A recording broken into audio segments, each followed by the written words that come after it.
நாடு முழுவதிலும் வடகிழக்கு பருவ பயிற்சிக்கான காலநிலை படிப்படியாக ஆரம்பிக்கின்றது என சிரேஷ்ட வானிலை அதிகாரியும் ஊடகவியலாளருமான முகமது சாலிஹின் தெரிவித்துள்ளார்.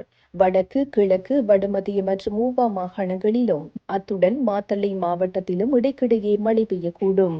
சப்ரகமுவ, மேல், வடமேல் மற்றும் தென் மாகாணங்களில் பிற்பகல் 1 மணிக்கு பின்னர் மழை அல்லது இடியுடன் கூடிய மழை பெய்யக்கூடும்.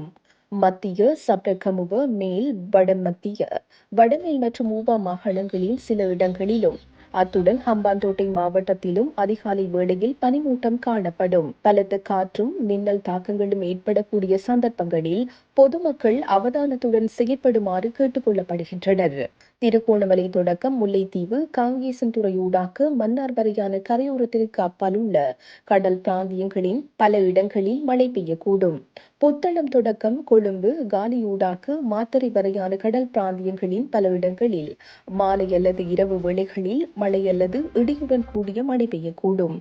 நாட்டை சூழ உள்ள கடல் பிராந்தியங்களில் மணித்தியாலத்திற்கு 20 முதல் 30 கிலோமீட்டர் வேகத்தில் வடகிழக்கு திசையில் இருந்து அல்லது மாறுபட்ட திசைகளில் இருந்து காற்று வீசும். புத்தளம் தொடக்கம் காங்கேசன்துறை ஊடாக முல்லைத்தீவு வரையான அத்துடன் காலி தொடக்கம் ஹம்பாந்தோட்டை ஊடாக மாத்தறை வரையான கடல் பிராந்தியங்களில் மணித்தியாலத்திற்கு 45 கிலோமீட்டரிலும் கூடிய வேகத்தில் அடிக்கடி காற்று அதிகரித்து வீசக்கூடும். இவ்வாறான சந்தர்ப்பங்களில் இக்கடல் பிராந்தியங்கள் ஓரளவு கொந்தளிப்பாக காணப்படும்.